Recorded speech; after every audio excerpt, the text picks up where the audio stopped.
निकली क्लास, कई बार जो है क्लास के दौरान निकल जाता है दिमाग से। चलो विशाल सही टाइम पे आ गए हो। आवाज आ रही है प्रॉपर सही से? जी भैया। बहुत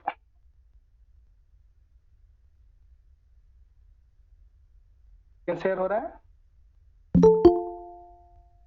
हाँ जी अभी नहीं। देखो हो रहा है यहाँ पे भैया। हो रहा है ना? ठीक है। देखो आज हम लोग जो है जो लिटरेचर पेपर है उसकी शुरुआत करेंगे और बारीकी से ध्यान से सुनेंगे सभी। लास्ट में मैं सभी से क्वेश्चन पूछूंगा इसमें, ठीक है? तो बारीकी से एक एक पॉइंट ध्यान से सुनेंगे।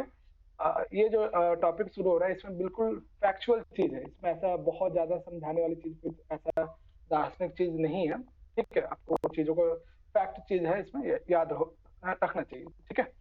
तो आज जो है साहित्य आचार्यों में जो शुरुआत कर रहे हैं हम लोग अश्वघोष के विषय में, ठीक है? बहुत सारे बच्चे पहले से भी जानते हैं इसके विषय में, और इनका जो ग्रंथ है जो हमें पढ़ना है नेट के हिसाब से, ठीक है, बुद्ध चरित्र। ये दोनों टॉपिक को जो है साथ में हम लोग लेके चल रहे हैं के विषय में। तो विशाल कुछ बताना चाहोगे आप अश्वघोष जी के बारे में और बुद्ध चरित्र के संदर्भ में? बस 2 मिनट के अंदर में। हाँ विशाल, शायद आवाज नहीं जा रही है। मेरी आवाज आ रही है सही से आप लोग को? हाँ जी सर। यस भैया। चलो शायद आ रही है। चलो देखो यहाँ पे इसमें क्या क्या आपको ध्यान रखना है एग्जाम के पॉइंट ऑफ व्यू से। एक तो समय याद रखेंगे, एग्जैक्ट समय जो है बहुत सारे आचार्यों का जो कंफर्म नहीं है, ठीक है? तो लगभग जो है एक समय ध्यान रखेंगे। साथ ही साथ यदि उनके माता पिता का नाम प्राप्त होता है वो याद रखना है। यदि उनको कोई उपाधि दी गई हो कोई या फिर कोई उपनाम हो, हम लोग निकनेम भी कहते हैं, वो आपको ध्यान होना चाहिए, ठीक है? और साथ ही साथ उनकी रीति वगैरह क्या है, उनके ग्रंथ विशेष क्या है, ये 4-5 टाइप के ही जो है क्वेश्चन पूछे जाते हैं। और दूसरा जो आजकल पूछे जा रहे हैं पिछले 2 साल से, अरेंज करने के लिए कि कौन से राइटर पहले हैं कौन राइटर बाद में है, ठीक है? जब आप इसके पूरे साहित्य आचार्यों को पढ़ लेंगे तो मैं एक अरेंज फॉर्म में आपको चार्ट दे दूंगा कि कौन सा आचार्य किसके बाद है कौन पहले है, ठीक है? उस चार्ट को जरूर याद कर लीजिएगा। तो वो डेफिनेटली हर साल आपको अरेंज करने के लिए, चाहे साहित्य के संदर्भ में हो या दर्शन के संदर्भ में या कोई ग्रंथ विशेष के संदर्भ में हो, तो आपसे पूछा ही जाता है, ठीक है? अश्वघोष के बारे में बात करते हैं तो ये इनका जो समय है, ठीक है, लगभग कोई कंफर्म नहीं है, लगभग ये प्रथम शताब्दी और कहीं कहीं आपको 78 ईस्वी भी मिलेगा, ठीक है? प्रथम शताब्दी में क्या होता है 0 से लेकर 100 के बीच में होता है, ठीक है? तो इनका समय जो है प्रथम शताब्दी से लेकर या फिर 78 ईस्वी के आसपास, और कहीं कहीं आपको ये भी मिलेगा प्रथम शताब्दी से लेकर दूसरे शताब्दी के मध्य, ठीक है? तो जो बहुत ज्यादा आचार्य जो मानते हैं इनके समय को लेकर प्रथम शताब्दी ही मानते हैं। उसके अलावा इनके बहुत सारे उपनाम हैं, जैसे आज के टाइम पे भी बहुत सारे बच्चों को 2-2 नाम 3-3 नाम होते हैं या कोई उपाधि प्राप्त होती है, ठीक है? जिसे हम लोग निक नेम या पुकारी नाम कहते हैं। इसमें इन्हें बौद्ध दार्शनिक कहते हैं, क्यों? क्योंकि ये जो है उन्होंने बौद्ध धर्म को अपना लिया था, ठीक है? तो ध्यान रखेंगे कि अश्वघोष एक ऐसे आचार्य हैं जो बौद्ध आचार्य माने गए या बौद्ध दार्शनिक माने गए। इनका एक और नाम है स्वर्णाक्षी पुत्र। कोई बताएंगे स्वर्णाक्षी पुत्र क्यों कहते हैं? कौन बताना चाहेंगे? क्योंकि भैया उनकी माता का अश्वघोष नाम की था माता का नाम था सुवर्णाक्षी। बहुत सुंदर, चलिए बहुत बढ़िया। यानी उनके माता का नाम सुवर्णाक्षी था, इसलिए उनका एक उपनाम क्या हो गया? सुवर्णाक्षी पुत्र, ठीक है? एक नाम और प्राप्त होता है आर्य भदंत। भदंत ये क्यों कहते हैं, कोई बताना चाहेंगे? किसी को आइडिया?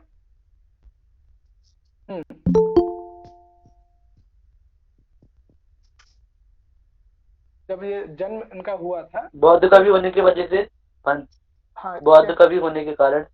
बौद्ध कवि नहीं, हाँ कोई और कुछ बताएंगे कि भदंत क्यों कहते हैं? जब ये पैदा हुए थे तो अश्व का मतलब अश्व की झिंझाहट हुई थी ना। हाँ जो घोड़ों की जो आवाज होती है, ठीक है, जब उन्होंने उनका जन्म हुआ था तो अश्व की घोड़ों की आवाज हिनहिनाहट टाइप की जो है, उसी के आधार पे इनका एक नाम आर्यभदंत भी कहा गया है। इन्हें महाकवि भी कहा गया है, महावादी भी इनकी ही उपाधि है, उपनाम है। महावादी का मतलब है कि जिन्हें बहुत सारे शास्त्रों का, दार्शनिक शास्त्रों का ज्ञान हो, शास्त्रार्थ में जो है शास्त्रार्थ करने में, ठीक है, एक्सपर्ट हो, यानी बहुत सारे शास्त्रों को ज्ञाता हो, इसलिए उन्हें महावादी कहते हैं। महावादी शब्द जो है दार्शनिक विचारों के लिए प्रयोग किया जाता है। बौद्ध भिक्षु भी, क्योंकि उन्होंने बौद्ध धर्म को अपना लिया था, बौद्ध भिक्षु भी और बौद्ध आचार्य भी माने गए हैं और इन्हें बौद्ध कवि भी कहा गया है। ये सारे जो है इनके अश्वघोष के जो है उपनाम माने गए हैं। अब इसमें जो है ये जो नीचे आप कोटेशंस देख रहे हैं, इसी के जो ऊपर हम लोगों ने हिंदी देखा है, ठीक है। इसमें जो है साकेत जो है अभी जो अयोध्या है, यानी यूपी में जो अयोध्या, यहाँ के रहने वाले हैं। तो अयोध्या को जो है प्राचीन काल में इनके समय में प्रथम शताब्दी के संदर्भ में साकेत के नाम से जाना जाता है, ठीक है। भिक्षु रहे, आचार्य रहे, ये जो ऊपर आप कोटेशन में देख रहे हैं हिंदी में, ये इन्हीं का जो है संस्कृत लिखा गया, ठीक है। कुछ विशेष इसमें नहीं, तो इनके उपनाम याद रखेंगे आप लोग, साथ ही साथ इनका समय याद रखेंगे। चलिए दीपिका बताइए कि इनके उपनाम कौन कौन से हैं। सर एक सुरवाक्षरी और पुत्र, हाँ आगे जी, और सर एक आर्यभदंत और एक और बौद्ध के थे सर, बौद्ध भिक्षु। हाँ बौद्ध भिक्षु, चलो बहुत बढ़िया। दीपिका, ईला बताओ, दीपिका ने जो बताया इसके अलावा और क्या नाम है, उपनाम, निकनेम इनका और क्या है? महावादी। महावादी, बहुत बढ़िया। आगे महाकवि, हाँ कोई और बताएंगे? प्रभात बाबू बताइए। ईला ने महावादी बताया, महाकवि, इसके अलावा बौद्ध दार्शनिक। बौद्ध दार्शनिक, बहुत बढ़िया, ठीक है। बौद्ध भिक्षु। बौद्ध भिक्षु, बहुत बढ़िया, ठीक है। आर्यभदंत, बहुत बढ़िया, ठीक है। तो माता यही सुवर्णाक्षी है, इनके माता का नाम। स्थान कहाँ के रहने वाले थे? साकेत। ऐसा मत सोचना कि दिल्ली वाला साकेत, ठीक है, दिल्ली वाला साकेत नहीं, अयोध्या क्षेत्र वाला जो है ना यूपी में जो है, वहाँ के रहने वाले हैं अश्वघोष। और किस राजा के समकालीन थे, यानी उनके समय किनका शासनकाल चल रहा था, किनके दरबार में जो है अश्वघोष रहते थे? सम्राट कनिष्क के शासनकाल में जो है ये रहते थे उनके दरबार में। इन्होंने जो इनको फिर कश्मीर भेजा था वो कहानी अलग है, ठीक है। बस ये ध्यान रखें कि किस राजा के समकालीन थे, तो सम्राट कनिष्क के शासनकाल में थे। कहाँ इनका स्थान विशेष, जन्म स्थान विशेष या रहने निवासी कहाँ के थे? अयोध्या या फिर साकेत, दिल्ली वाला साकेत नहीं, ध्यान रखिए। माता का नाम सोनाक्षी। इनके पिता का नाम प्राप्त नहीं होता है, कहीं भी जो है इनके पिता का वर्णन वो किसी भी ग्रंथ में नहीं करते हैं, तो पिता का नाम जो है प्राप्त नहीं होता है, ठीक है। तो माता का नाम सुवर्णाक्षी है, ध्यान रखिए इसमें। उसके बाद जो है इनके जैसे आज के टाइम पे भी आप पढ़ाई लिखाई करोगे तो इनको आपके एक विशेष गुरु होते ही है, ठीक है। तो इनके जो गुरु हैं, ठीक है, सेवियर पार्ट्स, ये नाम विशेष आप ध्यान रखें। पार्श्व नाम के जो है इनके गुरु रहे हैं, गुरु का नाम पार्श्व है। इनकी जो रीति है लिखने की जो शैली है, वैदर्भी शैली है, ये बहुत इंपॉर्टेंट क्वेश्चन से ध्यान रखेंगे, ठीक है। चलिए ये वाला बताएंगे, ये क्या है सर्वास्तिवादी, ये क्या होता है? ये बौद्ध दर्शन का एक सिद्धांत है, सर्वास्तिवादी, उसी को ये मानने वाले थे। हाँ ठीक है। तो हम लोग जब सर्वदर्शन संग्रह पढ़ेंगे वहां पे देखेंगे कि बौद्ध संप्रदाय के कितने, बौद्ध दर्शन के कितने संप्रदाय हैं, 4 प्रकार का होता है। उसी में से जो है सर्वास्तिवादी जो है सिद्धांतों को ये मानते हैं, ठीक है। तो उसकी विशेष चर्चा हम लोग वहाँ पे करेंगे। तो ये आम भाषा में जो सर्वास्तिवादी है, आम भाषा में इन्हें हीनयानी कहा जाता है। बिल्कुल बिल्कुल। 2 यान सर्वाधिक प्रचलित हुए, 2 यान सर्वाधिक प्रचलित हुए हैं बौद्ध संप्रदाय में, एक हीनयान और एक महायान। बिल्कुल हीनयानी थे, ठीक है। तो यहाँ विशेष चर्चा वहाँ पे करेंगे हम लोग। इसमें बस ये ध्यान रखिएगा कि ये जो है और इनके जो गुरु हैं पार्थ, दोनों जो है सर्वास्तिवादी सिद्धांतों को मानने वाले हैं। इनकी रीति जो है वैदर्भी रीति है। गुरु का नाम याद रखेंगे पूरा, ठीक है। और इनका जो है कितने वर्षों तक इनका जीवन यापन चला? तो 80 वर्षों तक इन्होंने जो है अपना जीवन यापन किया। किस ग्रंथ के हिसाब से? एक ग्रंथ है आर्य मंजू श्री मूल कल्प, इसके अनुसार जो है अश्वघोष की उम्र जो है 80 वर्ष तक उन्होंने जो है जीवन यापन किया। और एक्चुअली ये बौद्ध दार्शनिक है, बौद्ध धर्म से संबंधित आचार्य हैं। तो जब गौतम बुद्ध की जो है महापरिनिर्वाण निर्वाण के बाद जब बौद्ध चतुर्थ संगति होता है, मतलब एक तरह से आप समझ सकते हैं कि बौद्ध धर्म से संबंधित सेमिनार या वर्कशॉप समझ लीजिए अभी, तो जो चौथा सेमिनार हुआ था बौद्ध दर्शन से संबंधित, तो उस 4th सेमिनार में 4th चतुर्थ संगीति के वो उपाध्यक्ष थे। कौन? अश्वघोष। ये क्वेश्चन इंपॉर्टेंट है, ध्यान रखेंगे कि बौद्ध चतुर्थ संगीति के जो है उपाध्यक्ष कब रहे थे? चतुर्थ संगीति का मतलब यहाँ पे सेमिनार कह सकते हो, वर्कशॉप कह सकते हो, ठीक है, ये कह सकते हो। ठीक है, तो उसके उपाध्यक्ष अश्वघोष रहे थे। यानी अभी हमने पढ़ा तो उनका समय क्या था, उपनाम क्या है, उनके माता का नाम क्या है, माता का क्या नाम है, पिता का नाम प्राप्त नहीं होता है, गुरु का नाम क्या है और वो किस सिद्धांत को फॉलो करते थे, उनकी उम्र क्या है, और बौद्ध चतुर्थ संगीति के वो उपाध्यक्ष चुने गए थे। ठीक है, ये सभी हमने अभी मोटा मोटी चीजों को देखा है। उसके बाद यदि बात करते हैं कि अश्वघोष की कौन कौन सी रचनाएं हैं, मूल रूप से जो है प्रमाणित रूप से जो अश्वघोष की जो रचनाएं हैं उनमें जो 4 बहुत ज्यादा प्रचलित है, 4 में जो कोई मतभेद नहीं है, जिसमें एक आपको पढ़ना ही पढ़ना है। ठीक है, ये 4 जो है संस्कृत में आज भी प्राप्त होता है।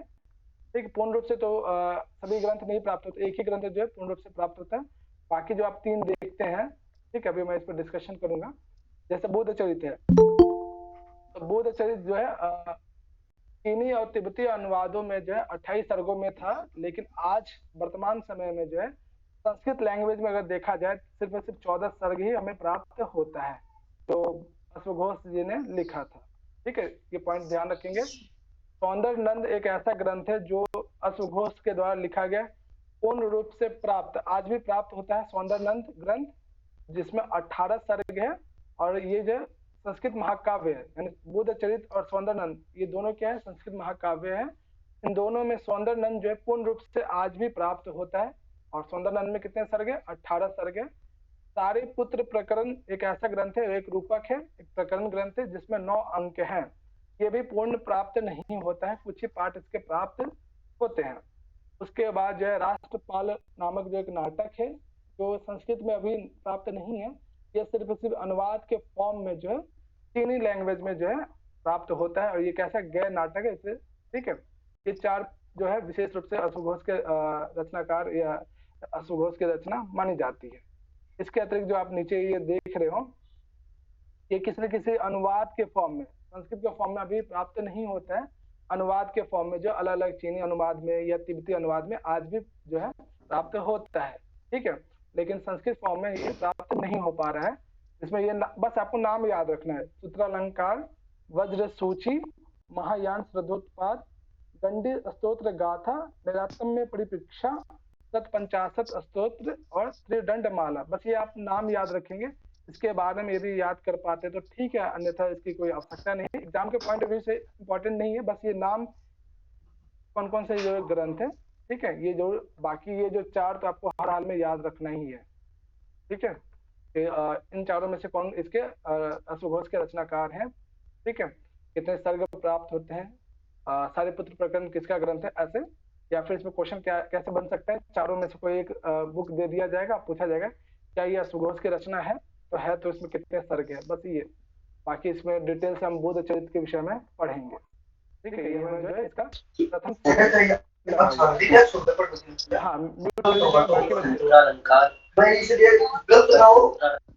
हाँ भूमि, ठीक है। सर मैं ये कह रहा हूँ, ये जो सूत्रालंकार है, वज्र सूची है, ये क्या चीज है इसमें? ये जो है ये भी जो है अश्वघोष के द्वारा लिखा गया, लेकिन संस्कृत में प्राप्त नहीं होता है। ऊपर वाला जो आप देख रहे हैं ये चार ये संस्कृत में प्राप्त होता है। ठीक है, जिसमें से 3 तो पूर्ण रूप से प्राप्त, ठीक है, ये संस्कृत में लिखा गया, आज भी हमें प्राप्त होता है, लेकिन ये जो राष्ट्रपालक है ये अश्वघोष की ही रचना, लेकिन चीनी अनुवाद में हमें प्राप्त होता है। नीचे वाला जो आप देख रहे हो सूत्रालंकार से लेकर त्रिदंड माला, ये चीनी या तिब्बती अनुवाद में सुरक्षित है, आज भी चीनी या तिब्बती अनुवाद में हमें प्राप्त होता है, संस्कृत में हमें प्राप्त नहीं होता है। ये वाला जो आप देख रहे हो ना, ये नाम, ये चीनी या तिब्बती अनुवाद में सुरक्षित है। ठीक है, पूर्ण रूप से में संस्कृत वर्जन हमें जो ओरिजिनल फॉर्म है वो हमें प्राप्त नहीं होता है। मेन फोकस आपको इन 4 पे करना है। ठीक है, इसमें जो है ध्यान रखेंगे कि ये जो 4 है, ठीक है, इसमें कौन महाकाव्य है, कौन प्रकरण ग्रंथ है और कौन नाटक है, साथ ही साथ जो है इसमें कितने सर्ग है ये भी ध्यान रखेंगे। हाँ, ये किसको याद हुआ रचनाएं? जी सर याद है। अच्छा, याद हो गया संगीता? याद हो गया। याद हो गया, याद हो गया। बहुत बढ़िया। ठीक है, याद हो गया। कामनी बताओ क्या क्या याद हुआ रचनाओं से संबंधित? बोधचरितम एक तो, और एक सुवर्ण नाटिका वाला जो था, सुवर्ण सुवर्ण तो नहीं है, नंदी। ये तो नहीं है। अभी मुझे अच्छे से नहीं याद हुआ है वाला। अच्छा। हाँ बताओ, डिम्पल बताओ कौन कौन सी रचना है। बुद्धचरित्र में सौंदर्य नंद है और शादीपुत्र प्रकरणम है और एक राष्ट्रपाल नाटक है। बहुत सुंदर। नेहा, इन चारों के अतिरिक्त और कौन सा ग्रंथ है जो चीनी या तिब्बती लैंग्वेज में अभी भी जो है प्राप्त होता है। इन चारों के अतिरिक्त जो अश्वघोष की रचना मानी जाती है लेकिन वो संस्कृत में आज उपलब्ध नहीं है, चीनी या तिब्बती लैंग्वेज में प्राप्त होता है। हाँ, एक दो का नाम। हाँ नेहा। हाँ मोनिका।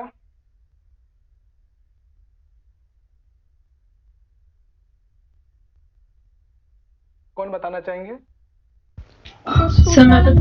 भैया राष्ट्रपाल नाटकम है जो चीनी वज्र सूची, हाँ त्रिदंडमाला और नैरात्म परिप्रच्छा। चलो बहुत बढ़िया, इसे भी आप सभी को याद कर लीजिएगा, देख लीजिए एक बार ध्यान से, तो मैं पूछूंगा फिर से। ठीक है, चलो अब कुछ चीजें आपको जो है थोड़ा सा और ध्यान रखना है कि जो बोधचरितम है, ठीक है, टोटल इसमें 28 सर्ग है। इस लैंग्वेज में, चीनी और तिब्बती लैंग्वेज में जो है 28 सर्गों में लिखा गया है।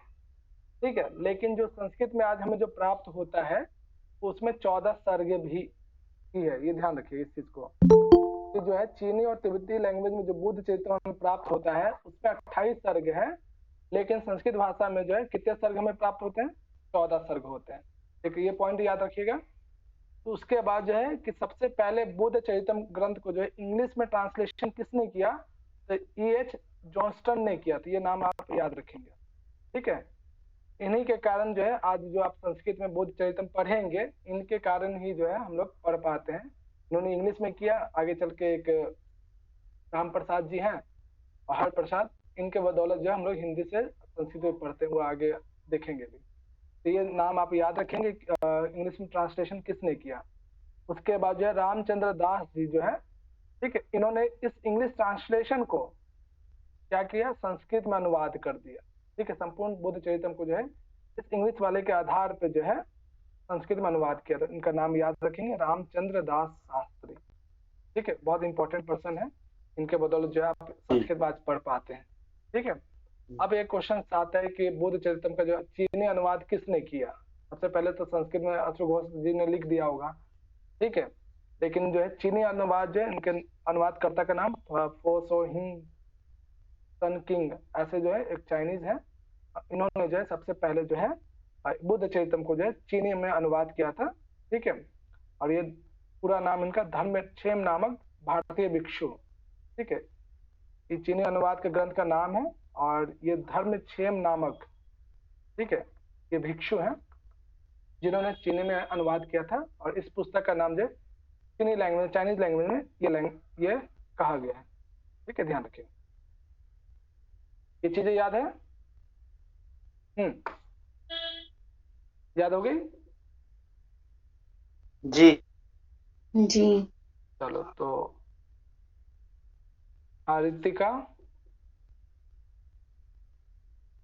याद हुआ ये।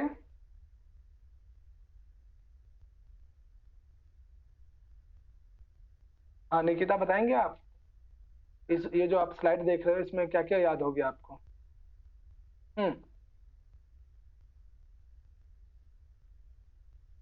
देखिए क्लास में आपको बोलना पड़ेगा सभी को, चुप रहेंगे तो फिर वो चीज आप सीख नहीं पाएंगे, याद भी नहीं रहेगा। ठीक है, चलिए कौन बताना चाहेंगे। निहारिका, संगीता बता रही है। निहारिका, चलो निहारिका बताओ आप। चीनी और तिब्बती भाषा में 28 सर्ग मिलते हैं और क्या कहते हैं 14 सर्ग जो है वो संस्कृत में प्राप्त होते हैं हमें। और इसके जो इंग्लिश अनुवाद हुआ था उन्होंने, वो जो जिसने क्या था वो थे E.H. जॉन्स्टन, बहुत बढ़िया, उन्होंने इंग्लिश अनुवाद किया था। और जो उन्होंने हिंदी में अनुवाद किया था वो थे पंडित रामचंद्र दास शास्त्री।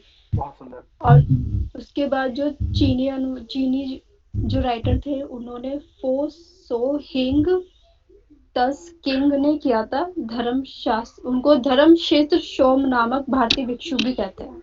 बहुत बढ़िया, ठीक है। चलिए ऐसे याद रखिएगा। बुद्ध चरितम के जो लेखक हैं महाकवि अशोक घोष, ये आपको पता ही है। ये क्या है, एक महाकाव्य है। कितने सर्ग है टोटल? टोटल 28 है, लेकिन संस्कृत में 14 सर्ग ही प्राप्त होते हैं। मुख्य रस की बात करें, शांत रस है, ये पॉइंट इंपॉर्टेंट है। नायक हमारे भगवान बुद्ध, जिनको हम सिद्धार्थ या गौतम भी कहते हैं, गौतम बुद्ध। पिता का नाम इसमें जो है सुदोधन है। आप फर्स्ट जब कारिका पढ़ेंगे, फर्स्ट श्लोक पढ़ेंगे, उसमें मिल जाएगा। उनकी माता का नाम जो है माया देवी है। और छंद इसमें जो है बुद्ध चरित्र के प्रथम सर्ग में जो है आप उपजाति आपको छंद है। तो ये लेखक से लेकर छंद तक आप इसके जो है सामान्य परिचय याद रखेंगे। मुख्य रस क्या है, सर्गों की संख्या क्या है, संपूर्ण सर्ग कितने हैं, संस्कृत में कितने सर्ग है वो याद रखेंगे। या महाकाव्य है, प्रकरण है, या कुछ अन्य है, ये ध्यान रखेंगे। नायक कौन है, नायिका कौन है, नायिका इसमें इनकी पत्नी हो जाती है। ठीक है, आगे आपको मिलेगा। ठीक है सर, कहीं पर इनकी माता का नाम महामाया भी बताया गया है। हाँ बिल्कुल, तो कौन सा सही है सर? दोनों सही है, महामाया भी, माया देवी भी, है ना। ठीक है सर। नायिका जो है यशोधरा है। और ये जो है इतिवृत्त, आपको बताएंगे इतिवृत्त का क्या मतलब होता है? कौन बताना चाहिए? ऐतिहासिक सर, कथा वस्तु जो होती है उसी को। तो ऐतिहासिक का दूसरा नाम और क्या हो सकता है? क्या कथा या आख्यायिका दोनों को भी? हाँ बताओ, कथा ये जो है इतिहास और कथा में अंतर होता है। क्या अंतर होता है बताओ? बुद्ध चरित कथा है या आख्यायिका है? बुद्ध चरित आख्यायिका है। बुद्ध, क्योंकि कथा जो होती है वो कवि कल्पित होती है, किंतु बुद्ध जो है वो वास्तविक पुरुष हैं, तो उनकी जो है ये कवि कल्पित नहीं हो सकती। कवि कल्पित में क्या होता है कि कवि अपनी मर्जी से कुछ भी लिख सकता है। जैसे कि कादम्बरी देख लो, कादम्बरी में ऐसा सब कुछ है कि जो आप रियल दुनिया में देखोगे ही नहीं, क्योंकि वो कथा है। बहुत सुंदर विचार। ठीक है, तो ध्यान रखेंगे ऐतिहासिक का मतलब उसका कहीं ना कहीं जो है हिस्ट्री में कहीं ना कहीं जो है प्रमाण मिलता है, इसी को जो है आप क्या आख्यायिका कहते हैं। ठीक है, ध्यान रखिएगा। बुद्ध जितने भी कहानी हो जिनका जो कुछ ना कुछ एक्चुअल फैक्ट मिलता हो, जो हिस्टोरिकल हो, जो प्रमाणित हो, ठीक है, तो आख्यायिका कहा जाता है संस्कृत भाषा में। कथा क्या होता है? कल्पना युक्त होता है, कवि की कल्पना है। ठीक है, तो कथा और आख्यायिका अंतर है। ऐतिहासिक को हम आख्यायिका भी कह सकते हैं। ठीक है, ध्यान रखिएगा, ये सब आपने बीए में ही पढ़ा होगा। इनकी जो कथा वस्तु है, जो कहानी है, वो क्या इतिहास परक है, यानी इतिहास में कभी न कभी इनका जो है प्रमाण रहा है, और ये जो है सचमुच के वास्तविक इनका कैरेक्टर रहा है। उपजीव्य काव्य यानी कि इनका आधार ग्रंथ क्या है? बुद्ध चरितम का। बुद्ध चरितम का आधार ग्रंथ ललित विस्तर, जो बौद्ध दर्शन का बहुत ही पवित्र ग्रंथ माना जाता है। या इतिहास प्रसिद्ध, अर्थात इतिहास में जो उनके बारे में जो कहा गया उसके आधार पर जो है बुद्ध चरितम नामक ग्रंथ जो है तैयार किया गया है। इसके दो भाग मिलते हैं। ठीक है, प्रथम भाग में जो है 14 सर्ग है, दूसरे भाग में भी 14 सर्ग है। टोटल मिलकर 28 सर्ग होते हैं, जो चीनी अनुवाद और तिब्बती अनुवाद में सुरक्षित है। संस्कृत में सिर्फ 14 भाग ही हमें प्राप्त होता है। ठीक है, जो पूर्ण रूप से अशोक घोष ने लिखा है। इस बुद्ध चरितम ग्रंथ में ऐसा नहीं कि सिर्फ सिद्धार्थ जी का कैरेक्टर है, या उनके माता या पिता का, या उनकी पत्नी का कैरेक्टर। इसके अतिरिक्त और भी कैरेक्टर हमें दिखाई देता है। इसमें श्रमण, अंधक, बिंबिसार, अराड मुनि, नंद बाला, कामदेव इत्यादि और भी कैरेक्टर इसमें हैं। बहुत सारे ऋषियों का नाम भी इसमें आता है। प्रथम सर्ग में ही आप देखेंगे बहुत सारे ऋषियों का भी नामकरण इसमें आएगा। तो ये सब इसके कैरेक्टर है। ठीक है, तो ये जो है एक सामान्य परिचय यहाँ पे आता है। अब इसमें जो है, जो आपको 14 सर्गों का नामकरण याद रखना होगा, और उन सर्गों का जो नामकरण में उनकी क्या विशेषता रही है, उस सर्ग में क्या घटना घटी है, ये याद रखना है। ठीक है, तो सिर्फ यहाँ पे हम लोग फोकस रखना है 14 सर्गों पे। ठीक है, तो प्रथम सर्ग जो है जिसका नाम भगवत प्रसूति। भगवत शब्द का क्या अर्थ होता है? बताइए, ये क्या है? दिख रहा है आप लोग को? बुद्ध चरितम के प्रथम सर्ग का भगवान नाम है, की। हाँ, बुद्ध चरितम जन्म के उस टाइम का वर्णन होगा शायद इसमें। बहुत सुंदर। ठीक है, भगवत प्रसूति, भगवत मतलब भगवान, प्रसूति मतलब बुद्ध के जन्म का वर्णन है। हाँ, बहुत सुंदर। यानी प्रथम सर्ग में किसका वर्णन होगा? बुद्ध चरितम की जो प्रवाद वाला भाग है, यानी 14 जो सर्ग है, उसके प्रथम सर्ग में बुद्ध, भगवान बुद्ध का जन्म का वर्णन है, जिसके सर्ग का नाम क्या है, भगवत प्रसूति। ये सर्ग का नामकरण याद रखेंगे। दूसरा जो है दूसरा सर्ग का नाम अंतःपुर विहार, ठीक है, यानी भगवान बुद्ध जो है अपने महल में जो है इधर उधर घूमते हैं, ठीक है, उनके घूमने का, भ्रमण करने का जो है वर्णन किया गया है। तो दूसरे सर्ग का नाम अंतःपुर विहार, आप लोग याद रखेंगे। मैं जैसे ही 14 सर्ग कंप्लीट होगा अभी मैं पूछूंगा, ठीक है। तीसरे सर्ग में क्या है कि दूसरे सर्ग में जब वो इधर उधर घूमते रहते हैं, ठीक है, तो किसी रोगी को, किसी पेशेंट को या कोई वृद्ध जो है, महिला पुरुष इत्यादि को देखते हैं, ठीक है।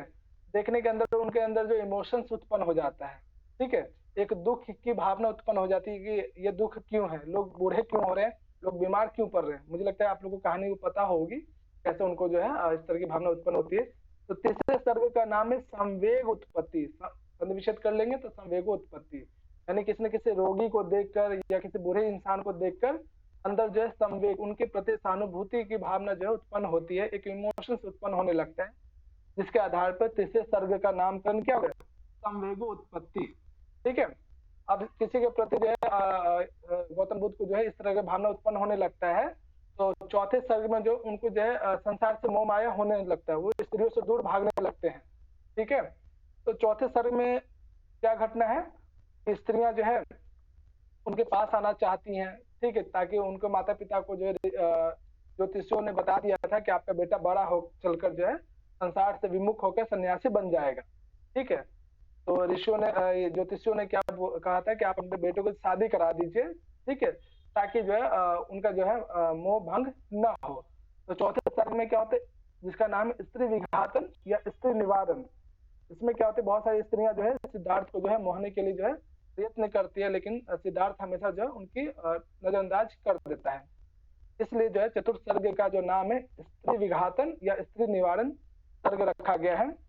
अब जो है गौतम बुद्ध जो है इन सब चीजों से परेशान होकर वो बहुत ज्यादा संसार को लेकर चिंतित रहते हैं, तो वो जो है घर छोड़ देते हैं, ठीक है।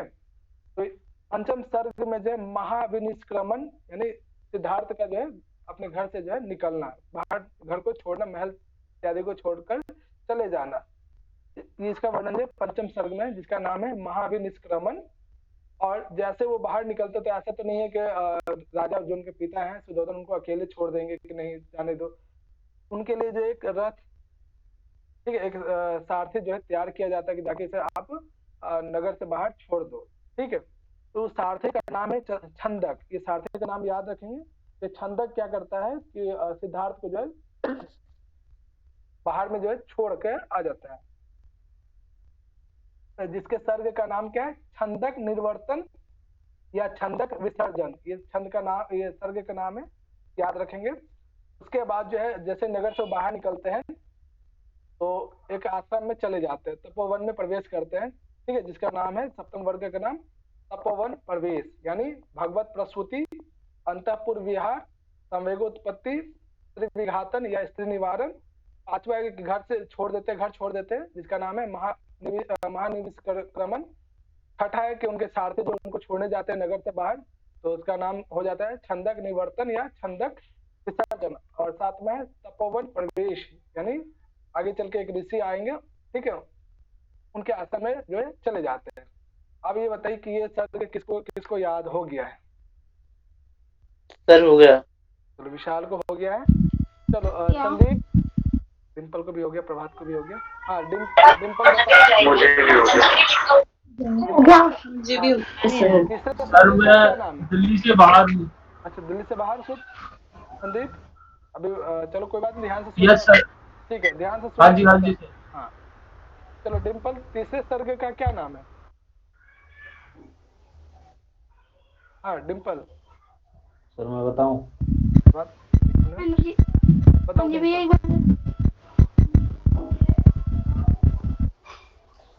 चलो चलो प्रभात भैया आवाज नहीं आ रही। हेलो आ रही है आवाज? हाँ जी भैया। हाँ बताओ तीसरे सर्ग का क्या नाम है? संवेगोत्पत्ति। संवेगोत्पत्ति। आराम से हाँ यही बता रहे हो आप, सही बता रहे हो, ठीक है। हाँ नाम है? निकिता जी, क्या बात है, क्लास में है, आप बोल नहीं रहे हैं, ऐसे कैसे काम चलेगा? हाँ ठीक है, बताओ प्रथम सर का क्या नाम है? सर भगवत प्रसूति। भगवत प्रसूति, बहुत सुंदर, भगवत प्रसूति। बहुत बढ़िया। रितिका बताइए, चौथे सर का क्या नाम है?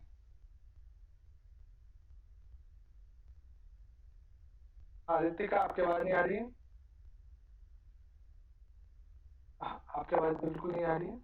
सर मैं बताऊं? हाँ बताओ संगीता। जी सर, स्त्री विघातन, जिसमें वो स्त्रियों से दूर जाते हैं मोह माया से बचने के लिए, ये है स्त्री विघातन। बहुत बढ़िया। हाँ भूमि बताओ, पांचवा सर क्या है? महाअग्निशमन। छठा सर क्या है? पढ़ना, बहुत बढ़िया भूमि। सॉरी, नहीं, छंदक विवर्तन विसर्जन। हाँ बहुत बढ़िया, बहुत बढ़िया। हाँ नेहा बताओ, सातवां सर क्या है? सर कौन सा? सातवां सर तपोवन प्रवेश। तपोवन प्रवेश, बहुत सुंदर, ठीक है।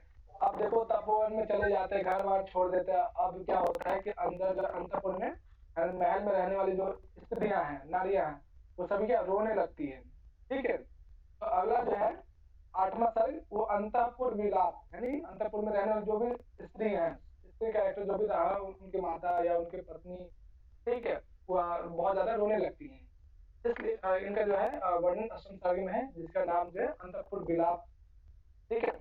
अब नवम सर्ग में जो है कुमार को खोजा जाता है। कुमार का मतलब यहाँ पे क्या है, कौन बताएंगे?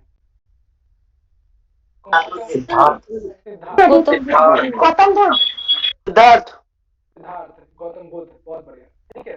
तो नवम सर्ग में जो है सिद्धार्थ को, कुमार को जो है खोजने की जो है प्रयत्न किया जाता है कि कहाँ चले गए हैं, जरा खोज के लाओ, बताओ, ठीक है। तो नवम सर्ग क्या है? कुमार अन्वेषणम सर्ग रखा गया है। नवम के बाद दसम सर्ग, ठीक है। दसम सर्ग का दो नाम है, सैन्याभिगमनम या बिंबिसार आगमन, ठीक है, बिंबिसार का आगमन होता है, ठीक है। तो 10वां सर्ग जो है बिंबिसार का आगमन या फिर सैन्याभिगमन, ये दो इसके सर्ग का नाम है। एकादश सर्ग में क्या है? काम की निंदा का वर्णन है, कि काम जिसको इच्छा कहते हैं, ठीक है, काम विघरण या फिर काम निंदा, काम की निंदा या इच्छा की निंदा की गई है, काम में सदैव हमें किसी चीज के पीछे नहीं पड़ना चाहिए, ठीक है, उसकी निंदा की गई है। द्वादश सर्ग में जो अराड दर्शन, जो तपोवन में प्रवेश करते हैं ना सिद्धार्थ जी, ठीक है, वहां पे एक ऋषि है जिनका नाम है अराड, ठीक है। अराड ऋषि के आश्रम में जाते हैं और उनसे जो है धर्म से संबंधित उपदेश या ज्ञान प्राप्त करते हैं, इसलिए द्वादश सर्ग का नाम अराड दर्शन रखा गया है। उसके बाद जो है त्रयोदश सर्ग, जो 13वां जो सर्ग है, बुद्ध को जो तपस्या के द्वारा जो है काम पर विजय प्राप्त हो जाता है, ठीक है। यहाँ पर मार्ग का मतलब है कामदेव, काम, ठीक है। तो जो 13वां सर्ग है उसमें काम पर विजय प्राप्त कर लेते हैं, पुनः से अपनी इच्छाओं पर नियंत्रित कर लेते हैं बुद्ध भगवान। और चतुर्दश जो 14वां जो सर्ग है उसमें बुद्धत्व की प्राप्ति, अंततः लास्ट में जो है 14वां जो सर्ग है बुद्ध को जो है ज्ञान की प्राप्ति हो जाती है। तो ये जो है पूर्ण रूप से जो है अश्वघोष के द्वारा जो लिखा गया 14 जो सर्ग है, उसमें जो है संस्कृत के जो है संपूर्ण ये 14 सर्ग इसमें प्राप्त होते हैं। इसके अतिरिक्त जो 28 सर्ग है, 14 जो बाकी के रह गए, उनमें से 2-4 और लोग याद रखेंगे। 25वां जो पंचदश, पंचविंशति, 15वां और 25वां सर्ग।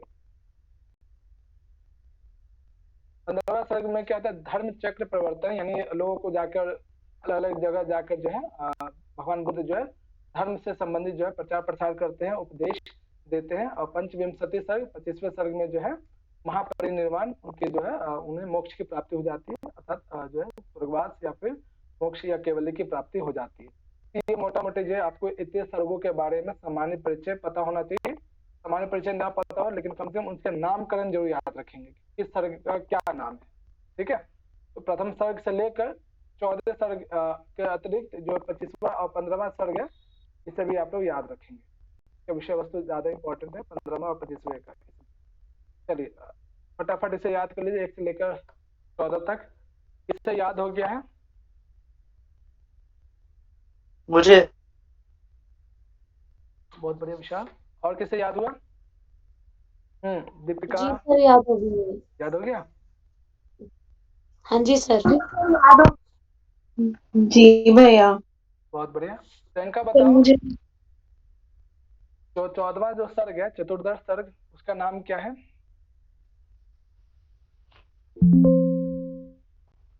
सर स्त्री विघातन चतुर्थ सर्ग का।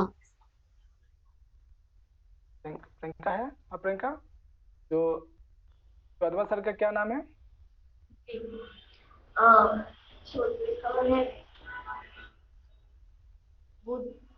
आवाज कट रही है आपकी। बुद्धत्व प्राप्ति। हाँ बहुत बढ़िया। सपना, ये 10वां सर्ग है, 10वां सर्ग, उसका क्या नाम है?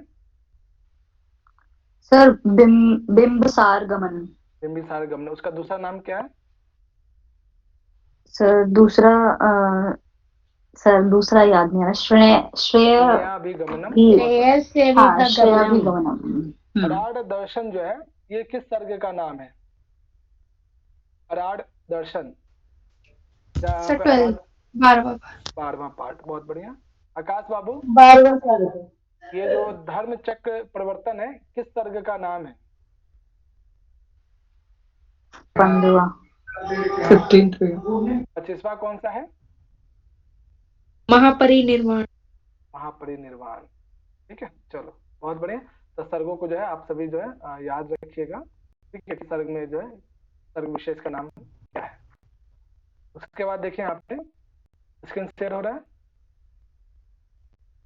नहीं भैया, नहीं भैया। अब हो रहा हो गया। हो गया ना? अब हो गया भैया। देखो, बाकी के जो 15 से लेके 28 है ना, ठीक है, इसे उतना कोई इम्पोर्टेंट नहीं है। ठीक है, जो 15वें सर्ग या 16वें सर्ग में या 17, 18, ठीक है, यदि आप इसे पढ़ना चाहेंगे तो यहाँ पे दिया हुआ है, पढ़ लीजिएगा। एग्जाम के पॉइंट ऑफ व्यू से 15 से लेकर 28 तक, 15 और 25 तो याद रखेंगे, बाकी जो चीजें हैं इसे छोड़ सकते हैं, या फिर इसे आप देखना चाहो तो देख लें। ठीक है, चलो अब यहाँ से जो है शुरू होता है कि बुद्ध चरित्र का जो है प्रथम जो सर्ग हमें पढ़ना है। ठीक है, इसमें भी महापरिनिर्वाण 26 दिखा रहा था इधर स्लाइड का। मिस्टेक हो गया होगा, ठीक है, सुधार कर लीजिए। 25 है कि 26? 25 मैं देख लूंगा, उसको सुधार करके भेज दूंगा आप लोग को। देखो, आज जो हम लोग पढ़ेंगे प्रथम सर्ग, ठीक है, उसमें 89 कोटेशंस है, लेकिन उसमें सारे हमें नहीं पढ़ना है, जो आपके एग्जाम के पॉइंट ऑफ व्यू से इम्पोर्टेंट होगा। और अभी तक, ठीक है, जो भी एग्जाम्स हुए हैं बुद्ध चरित्रम से संबंधित, नेट जिसके एग्जाम में बुद्ध चरित्रम लगा हुआ है, उसमें कभी भी कोटेशंस को लेकर पूछा नहीं गया है। ठीक है, या तो राइटर से संबंधित पूछ लिया गया है, ठीक है, या उसमें सर्ग विशेष पूछ लिया गया है, कोई कोटेशन देकर अभी तक पूछा नहीं गया है। ठीक है ना? फिर भी हम लोग इसे जो बारीकी से पढ़ेंगे, जहाँ पे एग्जाम के पॉइंट ऑफ व्यू से दिया हुआ हो। ठीक है, चलिए भूमि, फर्स्ट कोटेशन पढ़ना। जी जी। इक्ष्वाकुवल्पार्णवशं प्रसूतः प्रेमाकरचन्द्र इव प्रजानां साके कुपाकल्यकुलाधिवासः शुद्धोधनाख्यो नृपतिर्बभूव। बहुत बढ़िया। क्या क्या समझ में आ रहा है इस कोटेशन में, या फोटो को देख के आपको क्या क्या दिख रहा है? जी, अच्छा, मतलब इक्ष्वाकु वंशार्ण वशम प्रपूत है। एक तो ये है कि ये इक्ष्वाकु वंश में इन्होंने जन्म लिया। आरडव मतलब समुद्र, इक्ष्वाकु वंश आरडव मतलब समुद्र के जैसे प्रपूत उत्पन्न हुए। अब प्रेमा करस चंद्र इव प्रजाना, इनकी चंद्रमा के समान प्रजाजन से प्रेम करने वाले। बहुत सुंदर। साकेत माने साक्य गढ़ में, असाकल्य गुण अधिवासा, साकल मतलब सभी अनेक गुणों के से युक्त थे, अधिवासा शुद्धोधनाक्षो, शुद्धोधन नाम के नृपति बभू थे। बहुत बढ़िया। ठीक है, तो इसमें क्या है, इनके पिता का जो है वर्णन किया गया है, कि उनके पिता और उनके साथ उनके वंश का वर्णन यहाँ पे किया गया है, साथ ही साथ उनके जो प्रजा के साथ क्या संबंध रहे हैं। ठीक है, इसमें ये दिया गया है। ठीक है, उपजाति इसमें छंद है। ऊपर वाली कोटेशंस में देखोगे, इस वाली लाइन में कौन सा यहाँ पे अलंकार हो सकता है? कोई बताना चाहेंगे? उपमा। बहुत सुंदर। ठीक है, तो इसमें जो आप बारीकी से एक एक शब्द विशेष को देखोगे, इसमें क्वेश्चन आने की संभावना कहाँ से है। ठीक है, ये वाला कोटेशन तो कभी पूछेगा नहीं, लास्ट वाला जो आप कोटेशन देख रहे हो ना, तो ये वाला तो कोटेशन एग्जाम में आएगा नहीं। ठीक है, ज्यादातर जो संभावना होती है, या तो कोई लोकोक्ति हो, या कोई मुहावरा हो, या किसी का इंपॉर्टेंट कथन हो, या फिर कोई उपमा दी जा रही है। ठीक है, ये 3 से 4 टाइप का जो है कथन को दे दिया जाता है, पूछा जाता है ये किसका कथन है, या किसने कहा है, या किस ग्रंथ में है। ठीक है, या किस सर्ग में प्राप्त होता है। ये 3-4 टाइप के क्वेश्चन बनते हैं, पूछे जाते हैं अक्सर। ठीक है, तो शुरुआत में जो है यहाँ पे जब संधि विच्छेद करेंगे, अर्णव जो इसका अर्थ होता है समुद्र। ठीक है, संप्रस्तुतः मतलब सम्यक रूप से उत्पन्न होने वाला। ठीक है, प्रस्तुतः शब्द का मतलब उत्पन्न होना, जन्म लेना। ठीक है, कि समुद्र की भांति जो है, जैसे समुद्र से बहुत सारे, जब समुद्र मंथन होता है, जब आपने वो कहानी पुराणों में पढ़ी होगी, समुद्र मंथन से जो है समुद्र से बहुत सारे जो है उत्पन्न हुए थे, या 14 रत्न निकले थे। 14 रत्न निकले थे। उसी प्रकार से इक्ष्वाकु वंश में भी जो है सुधोधन नामक एक राजा हुए हैं, जो जिनका जो प्रजा के साथ कैसा व्यवहार था, बिल्कुल शीतलता, जैसे चंद्रमा जो है पृथ्वीवासियों के लिए जो है प्रेम शीतल प्रदान करता है, वैसा ही प्रेमाकर, आप यहाँ पर देखोगे एक एक चीज ध्यान से, प्रेमाकर चंद्र एवं प्रजा नाम, प्रजाओं के प्रति जो है उनका बहुत ही ज्यादा लगाव होता है। ठीक है, चंद्र के समान शीतलता है, चंद्र के समान उनका व्यवहार होता है। ठीक है, साकेशु साकल्य गुणाधिवासा, और ऐसा नहीं उनके 1-2 ही क्वालिटीज थे, उनके सभी प्रकार के गुण, यानी दया, दक्षिणा, सबसे व्यवहार में जो बहुत ही उत्तम कोटि के, त्यागर्म, साहसी, अनेक प्रकार के गुणों का अधिवासा, यानी उनमें अनेक प्रकार के गुण इसमें सुधोधन में, ऐसे सुधोधन नामक एक राजा हुए। ठीक है, यानी प्रथम जो आप श्लोक पढ़ रहे हैं, देख रहे हैं, इसमें एक वस्तु निर्देशात्मक मंगलाचरण कह सकते हैं इसमें। ठीक है, जिसमें जो है सुधोधन के बारे में बताया गया, राजा सुधोधन का व्यवहार कैसा है, किस वंश में उत्पन्न हुए हैं, और क्या क्या यहाँ पे उपमा दी जा रही है। ठीक है, यहाँ पे आप डायग्राम से भी इजीली समझ सकते हो, समुद्र के भांति या समुद्र से उत्पन्न होने वाले के समान जो है इक्ष्वाकु वंश में उत्पन्न होने वाले राजा सुधोधन एक राजा हुए, जिनका व्यवहार प्रजाओं के प्रति उनका व्यवहार क्या था, चंद्र के समान थे, और वो उनमें अनेक गुण, ठीक है, सभी प्रकार के वो गुणों के जो है आदिवासी या रहने वाले, या फिर सभी गुण उनमें प्राप्त होते हैं, ऐसे आप कह सकते हैं। ठीक है, ये जो है सुधोधन के विषय में वर्णन किया गया।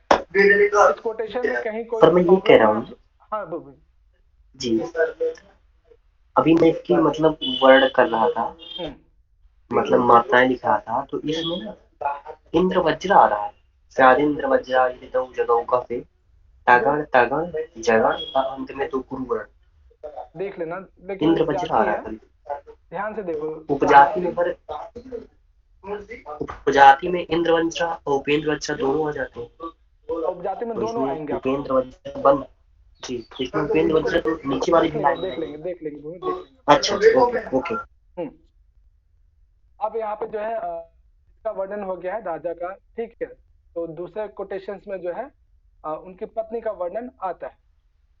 सर एक बार दोबारा से बता दो पहली वाली। हाँ देखो, पहली वाली कारिका में जो है, पहली वाली श्लोक में जो है राजा सुधोधन के बारे में कहा गया है कि राजा सुधोधन जो है देखो, इक्ष्वाकु वंशा, ठीक है, इक्ष्वाकु वंश में उत्पन्न होने वाले किसके समान, अर्णव कहते हैं। ठीक है, अर्णव गोस्वामी वाला अर्णव नहीं, ठीक है, समुद्र की बात है यहाँ पे। ठीक है, कि समुद्र से उत्पन्न होने वाले, ठीक है, जैसे समुद्र में 14 प्रकार के रत्न इत्यादि उत्पन्न हुए थे समुद्र मंथन में। ठीक है, उसी प्रकार से इक्ष्वाकु वंश में उत्पन्न होने वाले, ठीक है, और एक और उपमा दी जाती है। कोई भी कोटेशन या कोई कारिका या कोई श्लोक जो बनता है ना, उपमा का ज्यादा प्रयोग किया जाता है। ठीक है, इक्ष्वाकु वंश में समुद्र से उत्पन्न होने वाले, जैसे समुद्र से इक्ष्वाकु वंश उत्पन्न हुए थे, उसी प्रकार से सुधोधन नामक जो राजा है वो भी जो समुद्र से उत्पन्न होने वाले, ठीक है, प्रेमाकर चंद्र एवं प्रजा नाम, प्रजाओं के प्रति जो उनका जो व्यवहार है, ठीक है, उनका बिहेवियर है चंद्र के समान। ठीक है, चंद्र के समान जो है राजा सुधोधन के जो है प्रजाओं के प्रति प्रेम रहा है, शीतलता हमेशा प्रदान करते थे। शीतलता के मतलब उनका बात व्यवहार बहुत अच्छा रहता था। ठीक है, साकेशु साकल्य गुणाधिवास, ये भी जो आप नीचे देख रहे हैं, ठीक है, ये भी एक उनके लिए विशेषण शब्द है। साकल्य गुणाधिवास, सभी गुणों से युक्त थे, ऐसा नहीं कि 1-2 गुण थे, दया, दाक्षिणा, प्रेम, ठीक है, सारे प्रकार के उनमें जो है क्षमा, ठीक है, सभी प्रकार के उनमें गुण से युक्त थे। कौन? सुधोधन। साक्येषु यानी साक्य कुल में, उनके कुल का नाम है साक्य, ठीक है, इस कुल में जो है एक सुधोधन नामक राजा उत्पन्न हुए हैं। अब इसमें क्वेश्चन क्या क्या बन सकता है? एक तो इसमें ये कोटेशन दे दिया जाए, ठीक है, पूछा जाए कि ये किसके विषय में कहा जा रहा है, ये किसकी उपमा दी जा रही, किसके लिए प्रयोग किया जा रहा है, या फिर ये वाला कोटेशन देकर ये साक्य वंश में उत्पन्न होने वाले, ठीक है, जिनमें अनेक प्रकार के गुण रहते हैं, ऐसे कौन राजा हैं? तो सुधोधन नामक राजा कहे गए हैं या उत्पन्न हुए हैं, ठीक है। या फिर ऊपर वाला कोटेशन ये वाला दे दिया जाए, ये किसके संदर्भ में कहा जा रहा है? तो राजा सुधोधन के विषय में कहा जा रहा है। तो इसमें जो आप तीन जो पद देख रहे हैं, ठीक है, तीनों जो है सुधोधन के विशेषण शब्द है, ठीक है, सुधोधन के लिए प्रयोग किया जा रहा है। लास्ट में तो उनका नामकरण आ ही जाता है, ठीक है। यानी समुद्र के समान, समुद्र में जो जैसे इक्ष्वाकु वंश उत्पन्न हुए थे, उसी प्रकार से सुधोधन का भी जो जन्म उसी समुद्र के भांति जो है उत्पन्न हुआ, जिनका व्यवहार प्रजाओं के प्रति, लोगों के प्रति, अपनी जनताओं के प्रति, ठीक है, प्रेमाकर चंद्र, उस चंद्रमा के समान शीतलता प्रदान करने वाला उनका बिहेवियर था। और उनके कुल का क्या नाम था? साक्य कुल, ठीक है, साक्य कुल में उत्पन्न होने वाले और अनेक प्रकार के गुणों से युक्त ऐसे सुधोधन नामक राजा हुए हैं, ठीक है। ये क्लियर है यहाँ तक? जी सर। जी भैया। जी सर। विशाल बताओ क्या मैंने बताया अभी? आपने अभी क्या कहते हैं जो शुद्धोधन राजा हैं, मतलब जो सिद्धार्थ के पिता हैं, उनकी विशेषता बताई है कि वो समुद्रवत थे, उनमें क्या कहते हैं सकल गुण निधान थे वो, और उनमें क्या कहते हैं वो चंद्र के समान शीतलता प्रदान करते थे प्रजाओं को, प्रजा के लिए वो चंद्र के समान थे, ठीक है। और उनका जो वंश था वो शाक्य वंश था, शाक्य वंश था। इसी से बुद्ध का वंश भी शाक्य वंश कहलाएगा। तो ये प्रश्न भी बन सकता है कि बुद्ध का वंश कौन सा था। बहुत सुंदर, बहुत सुंदर, ठीक है। तो मैंने इसमें आपको ये चीजों को ध्यान रखना है कि इसमें क्या क्या क्वेश्चन बन सकता है, ठीक है ना। एंट्रेंस पेपर की तैयारी है, उस हिसाब से आपको पढ़ना होगा। चलिए, अब इसी चीज को जब राजा का वर्णन हो गया है, तब उनकी रानी का भी वर्णन करना पड़ेगा, ठीक है, अकेले तो राजा रहेगा नहीं। भैया एक बात पूछनी थी। हाँ पूछो। यहाँ पे वंश दो नामों से कहा गया है, इक्ष्वाकु वंश भी आया है और शाक्य वंश भी आया है। तो प्रश्न में इक्ष्वाकु वंश भी पूछा जा सकता है और शाक्य वंश भी पूछा जा सकता है। इक्ष्वाकु वंश में उत्पन्न, जैसे समुद्र से उत्पन्न हुआ था इक्ष्वाकु वंश, वैसे ही, ठीक है। यहाँ पे जो अच्छा, हाँ ध्यान रखिएगा, यहाँ पे उपमा दी जा रही है, उस वंश भैया तुलना की जा रही है। हाँ आपने स्टार्टिंग में कहा था कि इसमें मंगलाचरण होता है, तो मतलब ये प्रथम सुक्ति है या ये मंगलाचरण है? ये इसे आप वस्तु निर्देशात्मक मंगलाचरण कह सकते हैं, क्योंकि यहाँ पे जो है कहानी का जो आरंभ हो रहा है उनके बारे में यहाँ पे शुरुआत की जा रही है। इसमें किसी देवता विशेष की स्तुति नहीं की गई है, यहाँ पे जो सीधे कथा के बारे में बता दिया गया है। तो मंगलाचरण भी आपने देखा होगा 3 प्रकार का होता है। यहाँ पर या तो आशीर्वादात्मक हो सकता है, नमस्कारात्मक हो सकता है, या फिर वस्तु निर्देशात्मक। वस्तु निर्देशात्मक का मतलब कहानी की शुरुआत, डायरेक्ट कहानी की शुरुआत हो जाए। यहाँ पे आप देख सकते हो, यहाँ पे डायरेक्ट कहानी की क्या हो जा रही है, आख्यायिका की शुरुआत हो जा रही है। इस आधार पर हम कह सकते हैं यहाँ पे जो मंगलाचरण है, यहाँ पे जो है ना आशीर्वादात्मक है, नहीं नमस्कारात्मक, ये सीधे क्या है, वस्तु निर्देशात्मक है, ठीक है ना। ये आप यहाँ पे कह सकते, बता सकते, ठीक है। चलो बहुत बढ़िया। अब यहाँ पे अगला जो कोटेशन है उनकी पत्नी के बारे में, ठीक है। उनकी पत्नी का नाम क्या है? माया देवी या फिर महामाया। बहुत सुंदर। चलिए आकाश बाबू पढ़िए इसे, फर्स्ट लाइन को सिर्फ पढ़िएगा, सिर्फ फर्स्ट लाइन को। आसीन महेंद्रादि समयस्य तस्य पृथ्वीव गुर्वी महिषी नृपस्य। चलो बहुत बढ़िया। अब यहाँ पे देखो एक सर्वनाम शब्द आ गया। चलो मूल प्रातिपदिक बताओ, शीला बताओ, तस्य शब्द किसका है, मूल प्रातिपदिक क्या है, वचन क्या है, विभक्ति क्या है? तत् शब्द है। आगे सप्तमी विभक्ति एक वचन। सप्तमी विभक्ति, षष्ठी सॉरी सर, षष्ठी विभक्ति एक वचन। बहुत बढ़िया। किसके लिए आया होगा? स्त्रीलिंग है या पुल्लिंग है, किसके लिए आया होगा? पुलिंग के लिए। तो पुलिंग मतलब यहाँ पे कौन होगा?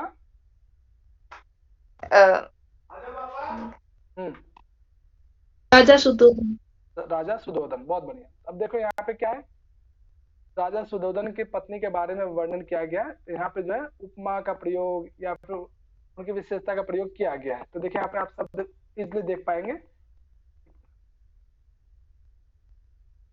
तस्य शब्द यानी उस राजा की एक पत्नी थी, ठीक है, सुधोधन से, ठीक है, तस्य मतलब यहाँ पे आप उस हिसाब से विभक्ति लगाएंगे।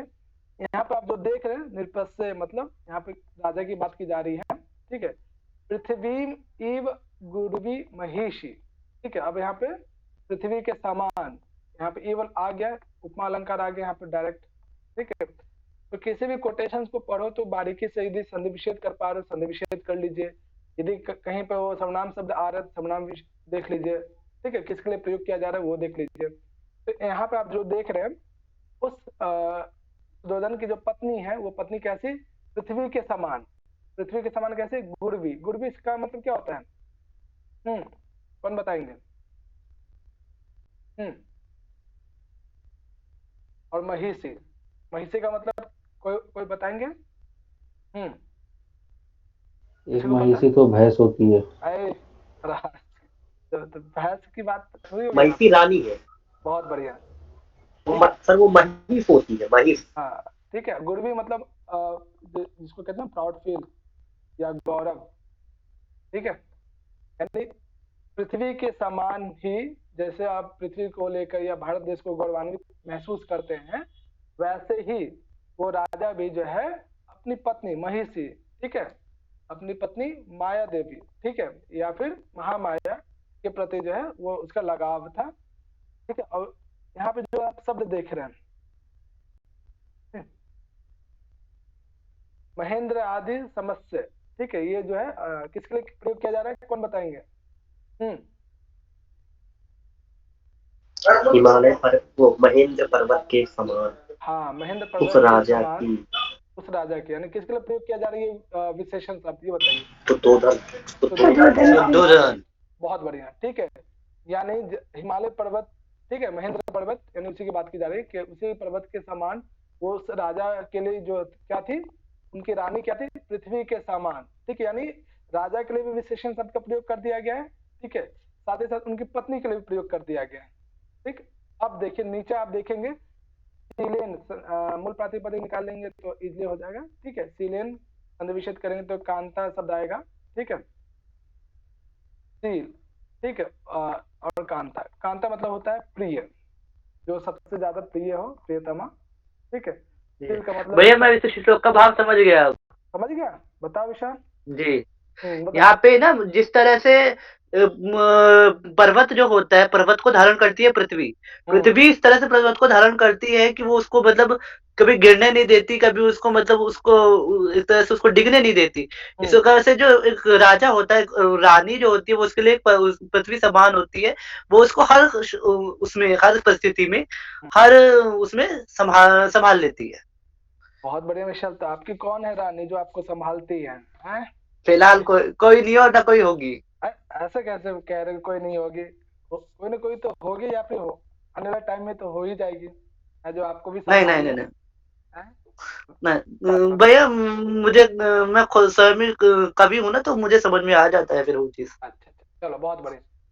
तो यानी यहाँ पे जो है राजा के विषय में वर्णन करते हुए कि उस हिमालय पर्वत के समान राजा सुधोधन जो है, उनकी पत्नी कैसी है, पृथ्वी के समान गौरवान्वित महसूस कराने वाली, ठीक है, और गौरवशालिनी है, ठीक है। उनका व्यवहार शील, बहुत शांत स्वभाव की है, कांता, ठीक है, कांता अप्यधि देव, ठीक है, कांता यानी बहुत ज्यादा उस राजा के लिए प्रिय है।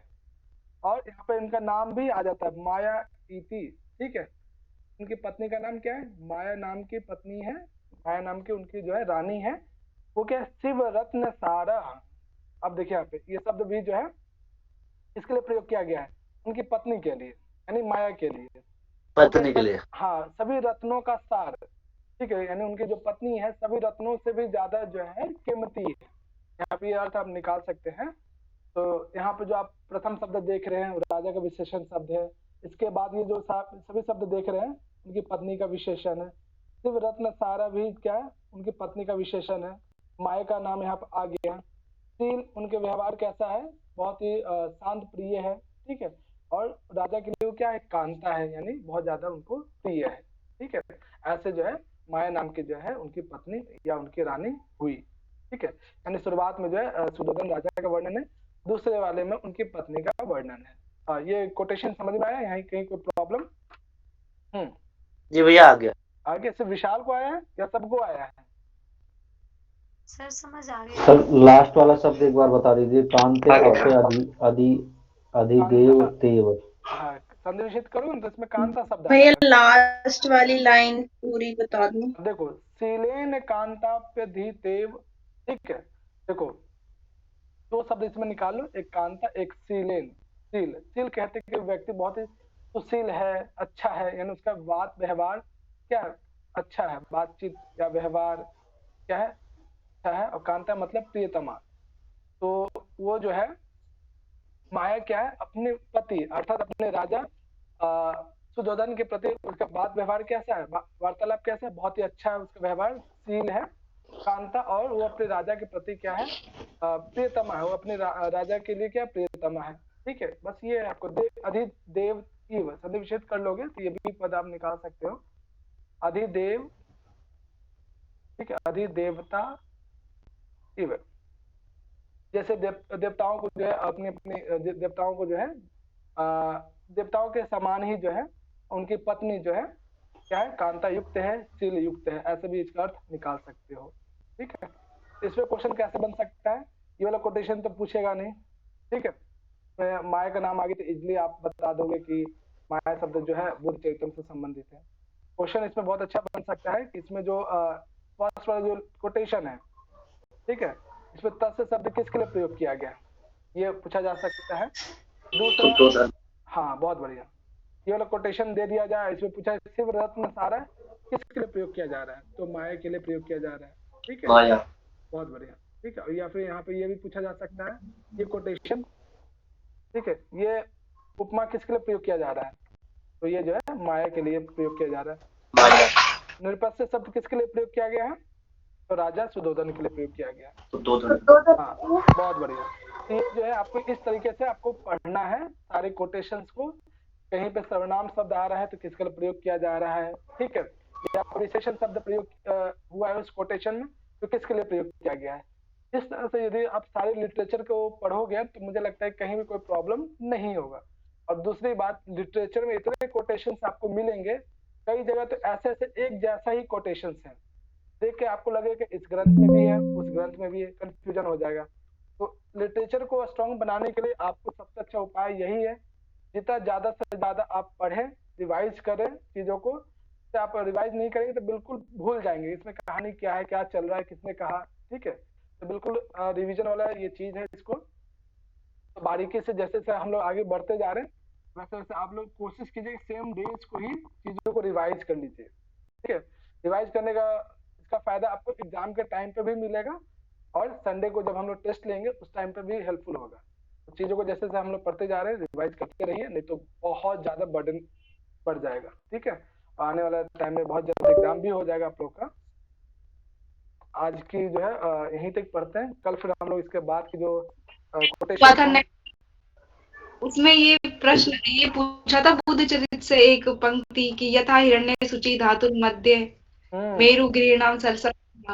बिल्कुल बिल्कुल, बहुत बढ़िया, ठीक है। हम लोग ऐसे पूरे बुद्ध चरितम पढ़ेंगे, जितने भी इंपॉर्टेंट कोटेशंस होंगे मैं ये आपको पीडीएफ भेज दूंगा ग्रुप में, ठीक है।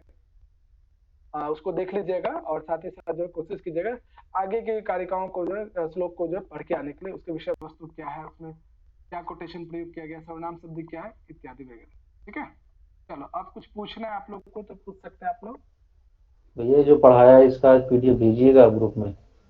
अच्छा नहीं भेज दूंगा। नहीं ठीक, आप लोग के लिए तो मतलब जैसे ठीक है, बिल्कुल बस आप लोग अच्छे से पढ़ाई कीजिए, चाहता तो मैं पीडीएफ ऐसे डायरेक्ट पीडीएफ से भी पढ़ा देता तो आप लोग को अच्छे से समझ में आए, इसलिए तो यदि आप नहीं ये ज्यादा प्रभावशाली रहता है बिल्कुल भविष्य में, बहुत कहीं भी आप पीडीएफ फॉर्म में रहेगा तुरंत निकाल कर पढ़ लीजिए। ठीक है। तो अच्छे से आप लोग ये जो मेरी मेहनत है यहाँ पे